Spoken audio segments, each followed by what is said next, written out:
Okay, magandang araw po mga kanumero, especially sa mga incoming grade 7 po natin dyan. So, ang topic natin ngayon is pang grade 7. So, sa unang topic po ng grade 7 ngayong taon, magpo-focus muna sila sa geometry. So, mag-i-start sa polygon. So, ang polygon, actually, dinefine na yan nung elementary kayo. So, a polygon daw, it is a closed figure consists of 3 or more line segments joined at their endpoints. So, halimbawa, we have this figure, 1, 2, 3, 4, and then 5. So, closed dapat siya. Kasi pag hindi siya naging closed, like parehas lang nito, hindi siya magiging polygon. Kasi dapat daw close siya. And then, kahit close, kung halimbawa 1, and then, pag ganon, curve na, so, hindi siya magiging polygon. So, this is not polygon, this is not polygon. And then, this is polygon. Kasi dapat daw closed figure siya and then consists of 3 or more line segment. So, ito hindi closed and then ito hindi siya line segment. Meron siyang curve. So, pag may curve, hindi na siya pwede maging polygon. Kaya kino-consider yung circle na hindi siya kasama sa mga polygon. So, yun. Polygon, not polygon, and then not polygon. Actually, itong figure na to, this is also polygon. Kasi join at their endpoints naman siya, and then close figure naman siya. Okay? And then, another classification of polygon naman, may dalawang kinds of polygon. We have the convex and the non-convex. So, for example, I have this as 4 sides. 1, 2, 3, 4. And another 4 sides. 1, 2, 3, and then 4. Yan. Medyo curve lang. Okay, so sa definition daw ng convex and non-convex, ang technique lang, para at least mas madali, yung endpoints, yung mga vertices ng polygon, i-connect mo lang. Yan. And then, pag lahat ng vertices, yung line segment na nabuo, yung diagonal, nandun sa loob ng figure, automatically, that is convex. Kasi kung titingnan natin dito, this point to this point, so meron lalabas. Ito, vertices, vertex to vertex, so meron lalabas. So automatically, this is non-convex. And this is convex. So yun lang po, titingnan. So, i-join na lang yung vertices and then dapat hindi lumabas yung segment doon sa polygon para masabi natin convex. And then non-convex pag may lumabas. Another word pala sa non-convex sa ibang book is that is concave. So concave means non-convex. Okay? Another na dapat tandaan sa polygon is the name of the polygon. Nakakalimutan ng karamihan. Okay? So, magsisimula tayo sa 3 sides. So, the name of the polygon, syempre, that is triangle. So, nagsisimula sa 3 sides kasi wala naman tayong polygon na 2 sides. Kasi nga sa definition, sabi, consists of 3 or more line segments. So, 4 sides naman, we have, actually sabi ng iba, square. Paano naman sa rectangle? Paano si rhombus? So, ang pinaka-name nilang lahat is quadrilateral. So, the square, rectangle, rhombus, parallelogram, trapezoid are example of quadrilateral. 5 sides, we have pentagon. 6, we have hexagon. 7, we have heptagon. 8, we have octagon. 9, we have nonagon. 10, we have decagon. Sa mga nakakaalala po, anong name ng sa 11 at 12?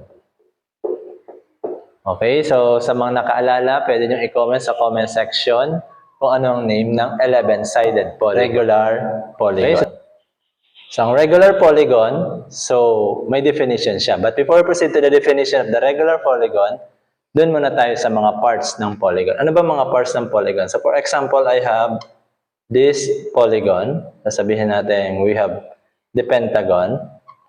So, meron tayong tinatawag na vertices.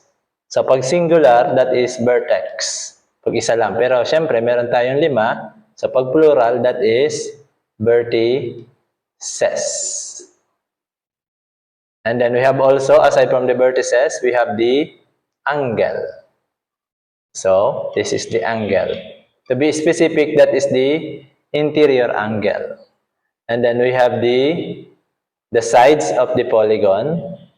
So we have 5 sides, 5 interior angles, and then meron dyan nag-exist na exterior angle. Kaya lang, yung exterior angle, mapaform pag nag-extend ka ng isang side ng polygon. For example, in-extend ko to, so may lalabas doon na angle, so ang tawag dito is exterior angle. Yan. So we have, again, the vertices, the sides, the interior angles, and then the exterior angles. So yan po yung mga parts ng polygon. And then, paano naman natin masasabi na regular polygons? According to the definition of regular polygon, magiging regular polygon ka daw kung ang length of the sides daw, length of sides are equal, o pare-parehas ang length ng sides, and then, the angle measure are also equal. Or the measure of the angle.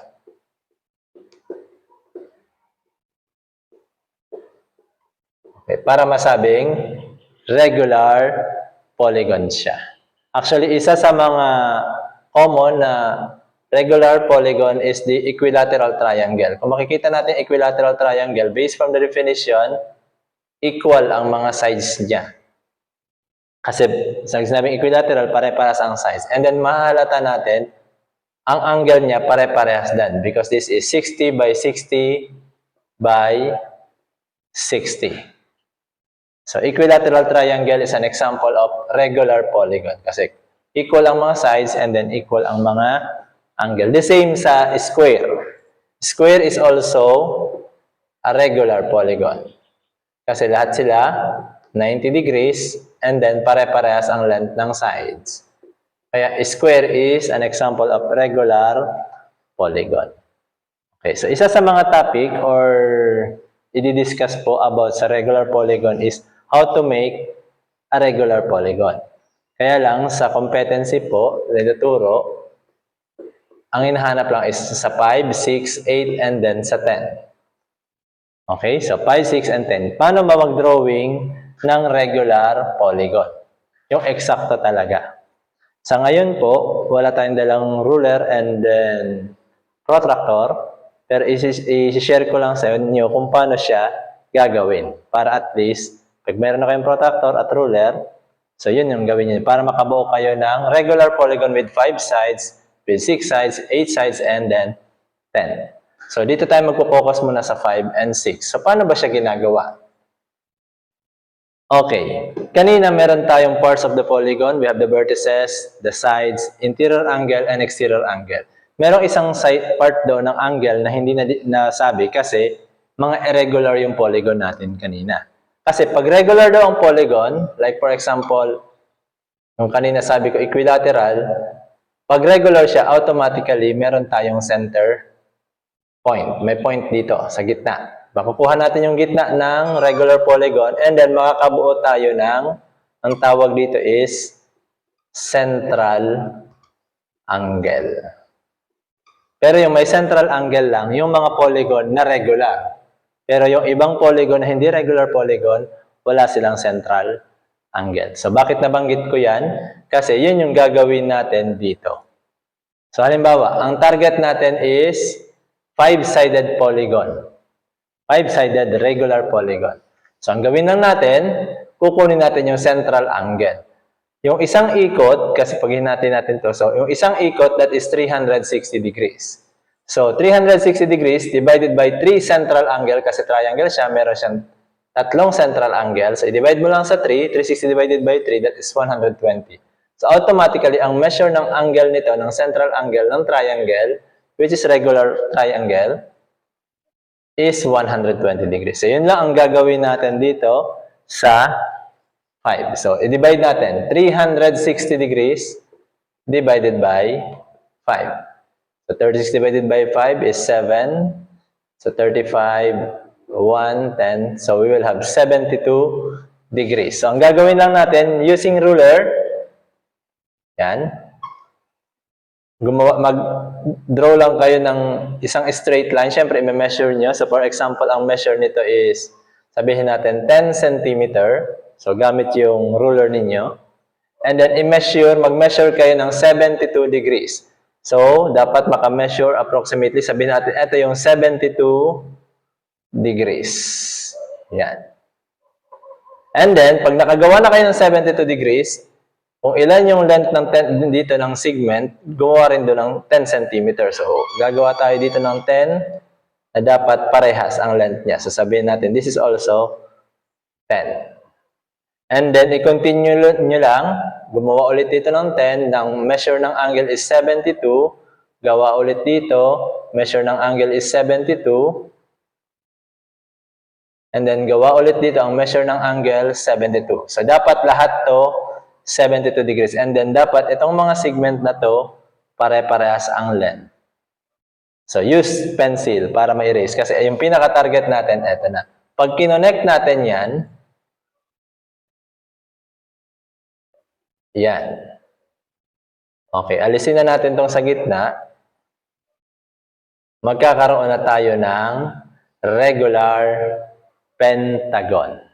So sa ngayon po, hindi pa siya eksakto talagang regular kasi assume lang. In-assume lang natin yung 72 degrees. Pero with using protractor, makukuha nyo dapat yung exact length. Dapat pare-parehas po ang sukat ng angle dito. And then, makakabuo na kayo ng regular pentagon. Or a pentagon, or a polygon with 5 sides na regular. Okay? So, the same lang siya sa 6. So, i-divide nyo sa 6. 360 divided by 6. So, 6, 36. So, 0. So, we have 60 degrees. So, dapat, gawa ulit kayo ng segment. Sukat ng 60.